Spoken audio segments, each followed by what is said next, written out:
بسم اللہ الرحمن الرحیم الحمد للہ وحدہ والصلاة والسلام على من لا نبی بعدہ اما بعد فاعوذ باللہ من الشیطان الرجیم بسم اللہ الرحمن الرحیم لتبلؤن فی اموالکم وانفسکم ولتسمعن من الذین اوتوا الكتاب من قبلکم ومن الذین اشرکوا اذى کثیرا وَإِن تَصْبِرُوا وَتَتَّقُوا فَإِنَّ ذَلِكَ مِنْ عَزْمِ الْأُمُورِ وقال رسول الله صلى الله عليه وسلم إذا عظمت أمة الدنيا نزعت منها هيبة الإسلام وإذا تركت الأمر بالمعروف والنهي عن المنكر إلى آخر الحديث أو كما قال رسول الله صلى الله عليه وسلم. محترم ذی وقار سامعین و سامعات، السلام علیکم ورحمۃ اللہ وبرکاتہ۔ قرآن مجید آج سے 1441 سال پہلے ہی یہ اپنا اٹل فیصلہ سنا چکا ہے کہ مسلمانوں پر ان کے بدعملی کے باعث ایک ایسا نازک اور صبر آزما وقت ضرور آنے والا ہے جب ایک طرف ان کی جان و مال پر مصیبت آئے گی تو دوسری طرف ان کو کفار و مشرکین اور اہل کتاب کے طعنے، دل آزاریاں اور طرح طرح کے الزامات بھی سننے پڑیں گے۔ اسی وجہ سے خطبے کے شروع میں جس آیت کا سہارا لیا گیا یہ قرآن حکیم کی زندہ جاوید آیات میں سے ایک آیت ہے۔ لَتُبْلَؤُنَّ فِي أَمْوَالِكُمْ وَأَنفُسِكُمْ، اے مسلمانوں سن لو کہ تم اپنی جانوں اور مالوں میں ضرور بالضرور آزمائے جاؤ گے۔ وَلَتَسْمَعُنَّ مِنَ الَّذِينَ أُوتُوا الْكِتَابَ مِنْ قَبْلِكُمْ وَمِنَ الَّذِينَ أَشْرَكُوا أَذًى كَثِيرًا، اور تم اہل کتاب اور مشرکین سے بہت سی دل آزاری کی باتیں بھی ضرور سنو گے۔ وَإِن تَصْبِرُوا وَتَتَّقُوا فَإِنَّ ذَلِكَ مِنْ عَزْمِ الْأُمُورِ، اور اگر تم ثابت قدم رہو اور خدا سے ڈرتے رہو تو یہ بلند ہمتی کا کام ہوگا۔ یہ آیت کریمہ آج ہندوستانی مسلمانوں کے حالات کی منہ بولتی تصویر ہے، اور موجودہ حالات اور واقعات کے پیش نظر ایسا لگتا ہے کہ یہ آیت شریفہ آج ہی اور ابھی نازل ہوئی ہے، جو خصوصیت کے ساتھ ایک حیثیت سے ہندوستانی مسلمانوں کے حالات کی ترجمانی کرتی ہے تو دوسری حیثیت سے موجودہ کٹ پتلی عرب ممالک کی زبوں حالی کی بھی عکاسی یہ آیت شریفہ کر رہی ہے، کیونکہ ہندوستانی مسلمانوں کو مشرکین سے سابقہ پڑا ہے تو عرب ممالک کو یہودیوں اور عیسائیوں سے واسطہ ہے، تو نتیجتاً عرب ممالک کا یہ حال ہو گیا کہ خدا دوری، خدا بیزاری، دین دوری، دین بیزاری کا ماحول چل پڑا ہے، کوئی ان کا پرسان حال نہیں ہے۔ اسی بنا پر آپ دیکھیں عورتوں کو ڈرائیونگ کی کرسی پر بٹھا دیا گیا، جبکہ عورت اپنی تشخص کے اعتبار سے باپردہ اور گھروں کی رونق و زینت و عزت ہے، باہر نکال کر بازار کی شوقین اور بے حیائی و بے پردگی کا مجسمہ بنا دیا، اور مردوں اور عورتوں کے اختلاط کے لیے کئی ہال بنائے گئے، جیسے شراب خانے ہیں، جوے کے اڈے ہیں، سنیما خانے ہیں، رقص و سرور کی محفلیں سجانے اور بنانے کا حکم دیا گیا، اور اس حکم پر تعمیل بھی کی جا چکی، الامان والحفیظ، الامان والحفیظ۔ اب تو صورتحال اتنی بری ہوتی چلی جا رہی ہے، قرآن مقدس جو ایک آفاقی اور عالمی قوانین کی دستاویزی کتاب ہے، اس کے اندر کے احکامات کو یکسر تبدیل کیا جا رہا ہے، جیسے ابھی قریب میں آپ نے اخبارات پہ پڑھا ہے، زانی اور زانیہ کی سزا میں تخفیف ہو گئی، اور سارق و سارقہ یعنی چوری کرنے والا مرد اور چوری کرنے والی عورت کو جو سزا قرآن نے متعین کیا تھا اس کو بدل کر عمر قید میں یا دیگر سزاؤں میں تبدیل کر دیا گیا۔ کیا یہ شریعت اسلامیہ اور قرآن پاک پر ظلم نہیں ہے؟ جواب نفی میں اس بنیاد پر ہے کہ عالم اسلام میں اسلامی ملکوں نے مسیحی خوف اور یہودی رعب و دبدبہ کو اپنا شعار، اپنا مذہب قرار دے دیا ہے۔ میں آپ حضرات کی توجہ کو اس طرف مبذول کروانا ضروری سمجھتا ہوں کہ اسلام مسیحیت کے بعد دنیا کا دوسرا سب سے بڑا مذہب ہے،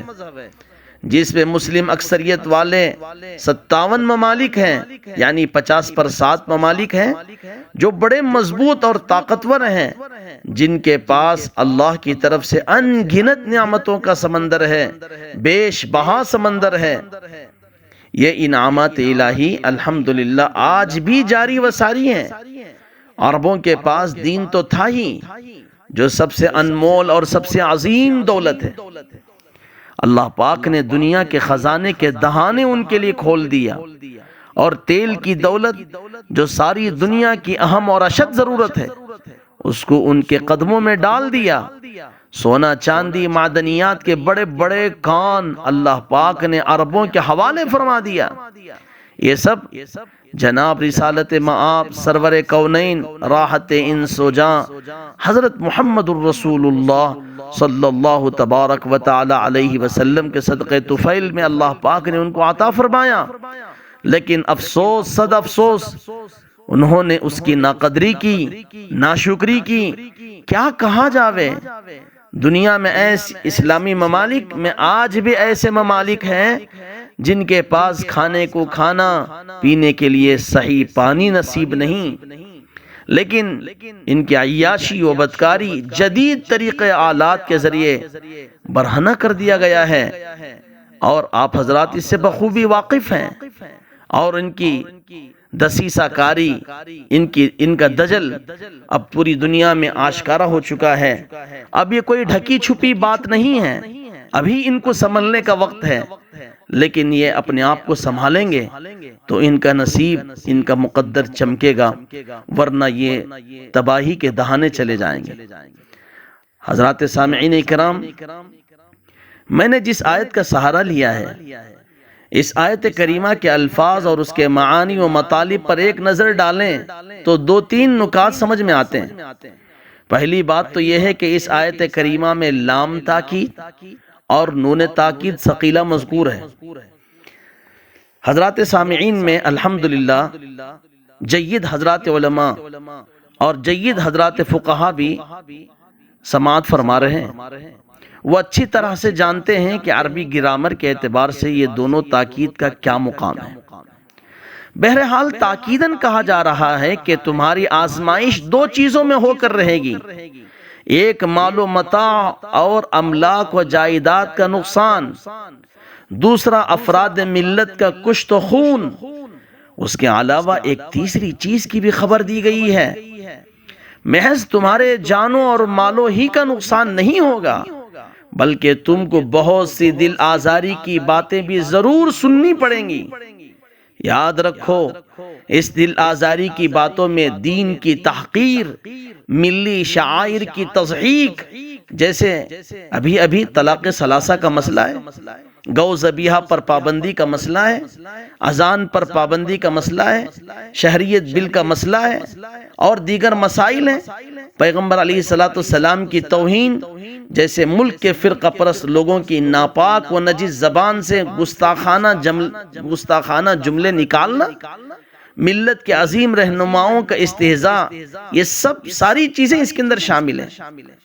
آج ہندوستان کے اکثریتی فرقے کے انتہا پسندوں کے ہاتھوں، ہندوستانی مسلمان اور یہودیوں اور عیسائیوں کے ہاتھوں عرب ممالک 2-4 ہیں۔ یہی وہ 3 باتیں ہیں جن کی اس آیت شریفہ میں خبر دی گئی ہے، اور یہ تینوں باتیں آج پوری طرح صادق آ چکی ہیں۔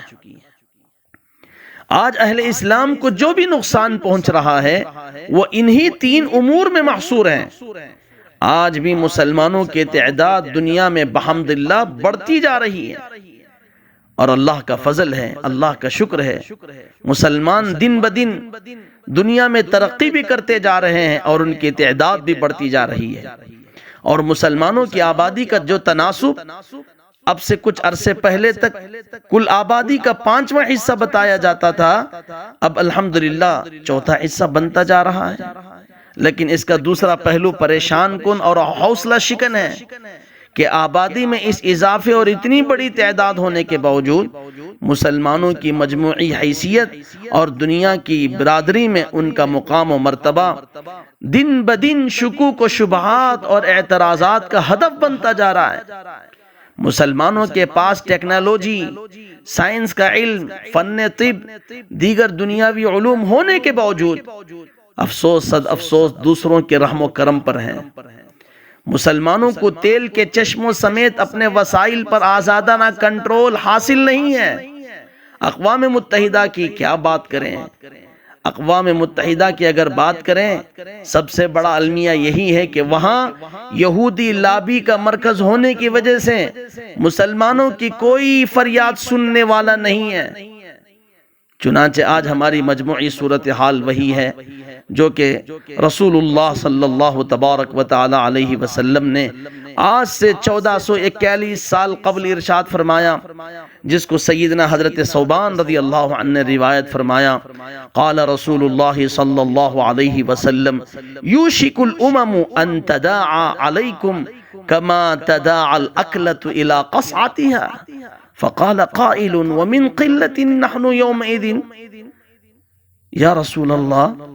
قال صلی اللہ تبارک و تعالی علیہ وسلم بل انتم یومئذ کثیر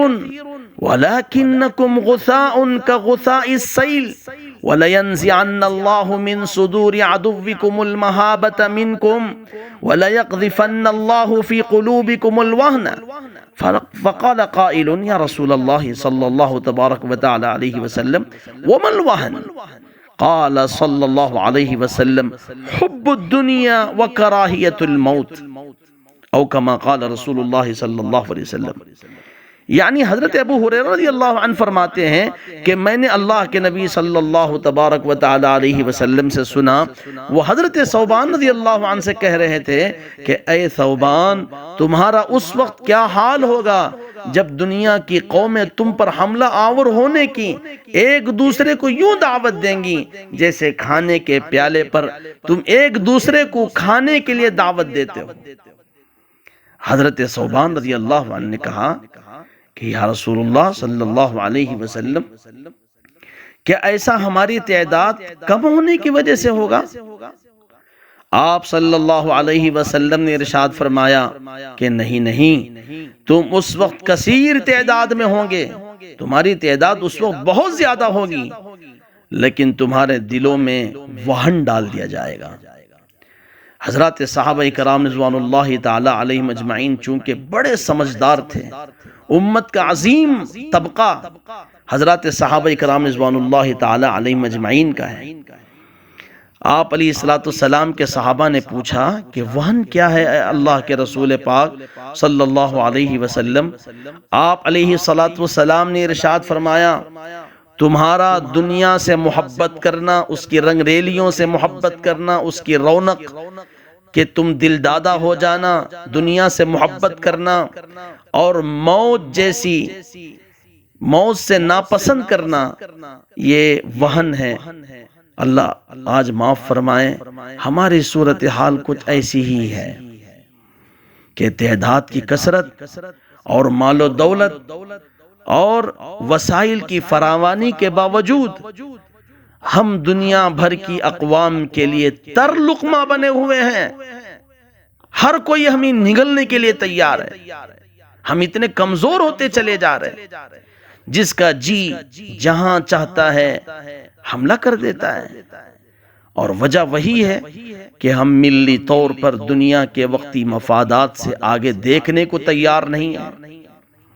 اور موت ہمارے ہاں بھی رفتہ رفتہ کراہیت کا درجہ اختیار کرتی جا رہی ہے۔ آپس میں ہم سے اتحاد ختم ہوتا جا رہا ہے، جبکہ قرآن پاک میں اللہ تعالیٰ نے ہمیں رسی میں بندھنے کے لیے اللہ پاک نے حکم فرمایا، وَاعْتَصِمُوا بِحَبْلِ اللَّهِ جَمِيعًا وَلَا تَفَرَّقُوا، اللہ کی رسی کو مضبوطی کے ساتھ تھام لو، آپس میں فرقہ بندیاں نہ کر لیا کرو۔ آپس میں فرقہ بندیاں کرنے سے تمہارے اندر دشمنی پڑ جائے گی اور تمہارے اندر عداوت کی اور تمہارے اندر غضب کی ایک آگ بھڑکے گی جو تمہیں تباہ و برباد کر دے گی۔ قرآن پاک میں اللہ پاک نے آپس میں اتحاد و اتفاق کو برقرار رکھنے کے لیے کئی موقعوں پر اللہ پاک نے ہمیں تاکید فرمائی، وَأَطِيعُوا اللَّهَ وَرَسُولَهُ وَلَا تَنَازَعُوا فَتَفْشَلُوا وَتَذْهَبَ رِيحُكُمْ وَاصْبِرُوا۔ اللہ اور اللہ کے رسول پاک صلی اللہ علیہ وسلم کی مکمل اطاعت کرو، آپس میں نہ جھگڑا کر لیا کرو، اگر تمہیں آپس میں جھگڑو گے تو تم بزدل بنا دیے جاؤ گے اور تمہاری ہوا اکھڑ جائے گی۔ اللہ اکبر، کتنی بڑی بات ہے۔ اللہ پاک نے ہمیں اتحاد و اتفاق کا، اخوت و بھائی چارگی کا اللہ پاک نے ہمیں کتنا عظیم درس دیا اور ہم اس کو کتنا فراموش کر دیے۔ آج ضرورت اس بات کی ہے کہ ہم اجتماعی طور پر دین کی طرف واپسی اور اسلامی تعلیمات کی طرف رجوع کا راستہ اختیار کریں، اللہ کی طرف رجوع ہونا سیکھ جائیں۔ قرآن پاک میں بھی اللہ پاک نے ارشاد فرمایا، یا ایھا الذین آمنوا اطیعوا اللہ واطیعوا الرسول واولی الامر منکم فإن تنازعتم فی شیء فردوه الی اللہ والرسول ان کنتم تؤمنون باللہ والیوم الآخر ذالک خیر واحسن تأویلا۔ اے ایمان والو، اللہ کی کامل اطاعت کرو، اللہ کے رسول کی کامل اطاعت کرو، اور جو تم میں سے جو تمہارے سربراہ ہیں، محدثین اور مفسرین نے فرمایا یہاں ائمہ اکرام ہیں، جن کی تقلید کے سلسلے میں، جن کی اطاعت کے سلسلے میں قرآن خود اس کی نشاندہی کرتا ہے، ان کی تم تقلید کرو، ان کی تم اتباع کرو اور ان کی تم اطاعت کرو۔ فَإِن تَنَازَعْتُمْ فِي شَيْءٍ، کسی بھی چیز میں تم آپس میں جھگڑ لو، یہ تمہارا جھگڑا ہو جائے تو اس جھگڑے کو تم اپنی ذات سے حل کرنے کے بجائے فَرُدُّوهُ إِلَى اللَّهِ وَالرَّسُولِ، اللہ اور اللہ کے رسول پاک صلی اللہ علیہ وسلم کی طرف اس کو تم رجوع کرو، وہ تمہارے لیے بہتر بھی ہے اور تمہارے لیے اچھا بھی ہے۔ محترم سامعین کرام، میں نے جس آیت شریفہ کو موضوع سخن بنایا ہوں، اس کے آخر میں اس ابتلائے مال و جان اور دل آزاری کی باتوں کو یہود و نصارہ و مشرکین سے سننے اور دل پر اس کا اثر نہ لینے کے لیے اللہ پاک نے ایک انقلابی حل قرآن پاک میں اس آیت کا آخری جز بیان فرمایا ہے، وہ ہے سخت حالات پر ہمت کر کے جم جانا، اس کو جس کو صبر کہا جاتا ہے، اور اللہ سے اجر کی طلب کرنا ہے، اور دوسری اہم چیز تقوی ہے جو ہر چیز کی اساس و بنیاد ہے۔ قرآن پاک میں جگہ جگہ صبر کے ساتھ تقوی کو بھی ذکر فرمایا ہے۔ ایسا معلوم ہوتا ہے کہ صبر اور تقوی دونوں آپس میں لازم و ملزوم ہیں۔ چنانچہ قرآن پاک میں ارشاد ہے، بلا ان تصبروا وتتقوا ويأتوكم من فورهم، اور انه من يتقي ويصبر فان الله لا يضيع اجر المحسنين، اور والصابرين في البأساء والضراء وحين البأس اولئك الذين صدقوا واولئك هم المتقون، اور وان تصبروا وتتقوا لا يضركم كيدهم شيئا، اور بھی بے شمار آیات جس میں صبر کے ساتھ تقوی کو بھی بیان فرمایا ہے۔ تقوی کا مطلب یہ ہے کہ دنیا والوں کی وفاداریوں سے منہ موڑ کر خالص اللہ کے وفادار بنے رہنا، اور صبر کا مطلب ہے کہ اس وفاداری پر ثابت قدمی کے ساتھ ڈٹے اور جمے رہنا۔ اسی کو قرآن نے عزم الامور فرمایا ہے۔ صبر اور تقوی کا حاصل یہ ہے کہ جب تک ان دو عالی صفات کو اپنے اندر پیدا نہ کریں، اس وقت تک کسی بھی میدان میں کامیابی حاصل کرنا ممکن نہیں ہے۔ ان صفات کو اپنے اندر پیدا کرنے کے لیے بہت زیادہ جد و جہد کرنے کی ضرورت ہے، اور ان صفات کو حقیر و معمولی سمجھ کر نظر انداز نہیں کرنا چاہیے۔ الحمدللہ آج تک اسلام کی تاریخ شاہد ہے، تمام کامیابیاں حضرات صحابہ کرام رضوان اللہ تعالی علیہم اجمعین کی قربانیاں، اس کے بعد قرون وسطیٰ کے مسلمانوں کے مکمل کارنامے انہی دو اعلیٰ صفات کا نتیجہ تھے، جن کے ذریعے انہوں نے پوری دنیا کو مسخر کر لیا۔ حقیقت یہ ہے کہ اسلام تلوار کے زور سے نہیں بلکہ تقوی اور اخلاق و کردار کی عظمت کی بدولت پھیلا ہے۔ محترم سامعین باتم کی، دراصل میں اس موضوع کا انتخاب اس لیے کرنا پڑا، اس وقت کرونا وائرس کووڈ-19 ایک عالمی وبا، اللہ جانے کچھ طاقتور ممالک کی سازش بھی ہو یا قدرتی طور پر خدائی عذاب بھی ہو، انسانیت ہر اعتبار سے سسک رہی ہے۔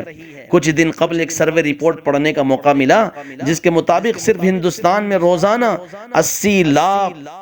لاکھ غریب لوگ رات کو بھوکے پیٹ سوتے ہیں۔ ملک کی 130 کروڑ کی آبادی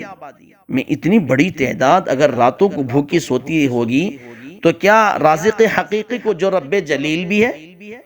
تئش نہیں آئے گا کہ نظام قدرت میں خلل ڈالنے والوں کی پکڑ فرما سکے؟ یہ قدرتی آفات اور مہلک وبائیں ہمارے رب کے طیش و جلال کا نتیجہ ہیں۔ یہ بات تو طے ہے کہ کھلانے پلانے والی ذات صرف اور صرف اللہ تعالیٰ ہی کی ہے، لیکن انسان کا کام ہے قدرتی وسائل کا صحیح استعمال اور اس سے حاصل رزق یعنی اناج کی منصفانہ تقسیم کرنا، نہ کہ منافع خوری کی نیت سے گوداموں میں اناج کی ذخیرہ اندوزی کرنا ہے۔ یہ جسمانی انحطاط کا مسئلہ ہے۔ روحانی اعتبار سے اللہ کے گھر کے دروازے مقفل ہیں۔ افسوس صد افسوس، حرمین شریفین کے دروازے عمومی طور پر مقفل ہیں۔ مدارس اسلامیہ کا تعاون بند ہو چکا ہے۔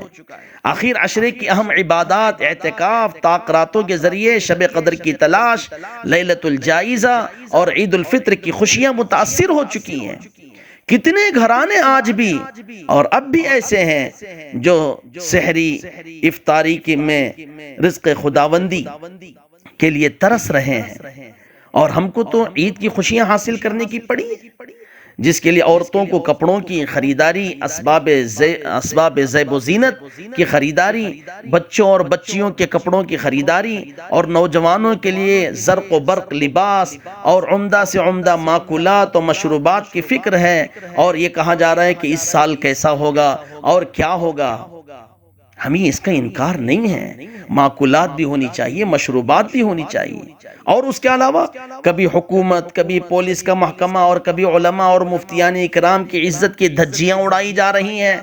یہی لوگ ہیں، اور کہا جا رہا ہے یہی لوگ ہیں جو ہماری خوشیوں میں مخل ہیں، ڈرپوک ہیں، فلاں ہیں۔ خدا کی قسم، خدا کی عزت و جلالت کی قسم، علماء و مفتیان اکرام خصوصاً اور حکومت کے منصف پسند اور انسانیت کا درد رکھنے والے عموماً واللہ کسی کے دشمن نہیں ہیں۔ ارے مساجد کے دروازے ہی بند ہو گئے اور عید الفطر کی نماز جب بند ہو رہی ہے تو پھر ہماری خوشیوں کا کیا حال ہے؟ ایک سال ہم اپنی خوشیوں کی قربانی دیں تو کسی کا کیا نقصان ہو جائے گا؟ ہم تو اپنی خوشیوں میں مگن ہیں۔ کتنے گھرانے ایسے ہیں جو راشن اور ضروریات زندگی سے محروم ہیں۔ ہم تہیہ کر لیں اور ارادہ کر لیں اور ٹھان لیں اس سال کے عید کے اخراجات کے پیسے ضرورت مندوں، محتاجوں کو دے کر اللہ کی بارگاہ میں اجر عظیم کے مستحق بنیں گے۔ ہم اپنے گریبان میں منہ ذرا ڈال کر کے دیکھیں کہ ہم سے رمضان کی عبادات، روزے، تراویح، تلاوت قرآن، ذکر و اذکار و غمخواری انسانیت اور ملت کا درد کتنا پورا ہوا اور ہم نے اسے کتنا ادا کیا۔ اللہ معاف فرمائے، میں سب کی بات نہیں کر رہا ہوں، بلکہ ملت کا ایک طبقہ بھوک مری اور گھر میں راشن نہ ہونے کے بہانے روزے نہیں رکھے اور مسجد میں داخلے کی اجازت نہ ملنے کی وجہ سے فرائض اور سنت بالخصوص تراویح چھوڑ بیٹھے، تو کیا یہ سنگین جرائم میں سے نہیں ہے جس سے غضب خداوندی بھڑک اٹھتی ہے؟ اسے بجھانے کے لیے صدقہ و خیرات، توبہ و استغفار کی اشد ضرورت ہے۔ کہ ایسے لوگ عید کی خوشیوں میں شریک ہو سکتے ہیں؟ اسی بنیاد پر کسی عربی شاعر نے کیا خوب کہا ہے، لیس العید لمن لبس الجدید انما العید لمن خاف بالوعید، لیس العید لمن تبخر بالعود انما العید لمن تاب ولا يعود، لیس العید لمن رکب المطایا انما العید لمن ترک الخطایا، لیس العید لمن بسط البساطا انما العید لمن جاوز الصراط، لیس العید لمن تزین بالدنیا انما العید لمن تزود بزاد التقوی، لیس العید لمن نصب القدور انما العید لمن سعد بالمقدور۔ اصل عید اس کا نام ہے، اس کا ترجمہ، عید کی خوشی اس شخص کے لیے نہیں ہے جو نئے کپڑے زیب تن کر لیے، بلکہ عید کی خوشیاں اس کے لیے ہیں جو اللہ کی سزاؤں سے ڈرے۔ عید کی خوشیاں اس کے لیے نہیں ہیں جو عود کے ذریعے دھونی دے لیں، بلکہ عید کی خوشیاں اس کے لیے ہیں جو سچی پکی توبہ کرے اور گناہوں کی طرف نہ لوٹے۔ عید کی خوشیاں اس کے لیے نہیں ہیں جو اچھے اچھے سواریوں پر سوار ہو جائے، بلکہ عید کی خوشیاں اس کے لیے ہیں جو خطاؤں کو، گناہوں کو چھوڑ دے۔ عید کی خوشیاں اس کے لیے نہیں ہیں جو عمدہ قالین بچھا لیا، بلکہ عید کی خوشیاں اس کے لیے ہیں جو پل صراط پر سے بآسانی گزر جائیں۔ عید کی خوشیاں اس کے لیے نہیں ہیں جو دنیا کے ذریعے مزین ہو جائیں، بلکہ عید کی خوشیاں اس کے لیے ہیں جو دائمی تقوی کا توشہ اختیار کر لے۔ محترم سامعین کرام، آخر میں التماس ہے کہ اس ماہ مبارک میں غربا و فقراء و مساکین کا بھرپور خیال رکھیں، بالخصوص مدارس اسلامیہ جو اسلامی قلعے ہیں، اور قلعے کی حفاظت امت کے ہر فرد بشر پر لازم ہے، لہٰذا ان کا بھی ضرور خیال فرمائیں۔ بس انہی گزارشات کے ساتھ اپنی گفتگو کو ان دعائیہ جملوں کے ساتھ ختم کرتا ہوں کہ اللہ تعالی ہمارے روزوں کو، تراویح کو و دیگر اعمال صالحہ کو اللہ پاک شرف قبولیت کی دولت سے مالا مال فرمائیں، اور اس مہلک وائرس سے اللہ پاک انسانیت کی حفاظت فرمائیں، اور اللہ تعالی جلد از جلد اللہ کے گھروں کو اللہ پاک آباد فرمائیں، اور مصلیان اکرام سے اللہ کے گھروں کو اللہ پاک آباد فرمائیں، اور مسلمانوں کو صبر و تقوی کے دامن کو مضبوطی سے تھامنے کے اللہ پاک توفیق عطا فرمائیں۔ اللہ پاک جمعیت اور اس کے محافظین اور اس کے کارکنان اور اس کے صدر محترم حضرت مولانا سید ارشد مدنی صاحب دامت برکاتہم العالیہ کو اللہ پاک، اور اسی طریقے سے اس یوٹیوب چینل کو جو چلا رہے ہیں، جس میں ماشاءاللہ خطبات رمضان سلسلہ وار الحمدللہ چلے جا رہے ہیں، اللہ پاک ان سب کو بے انتہا قبول فرمائیں، آمین بجاہ سید المرسلین، والصلاة والسلام علی رسول اللہ، والسلام علیکم ورحمۃ اللہ وبرکاتہ۔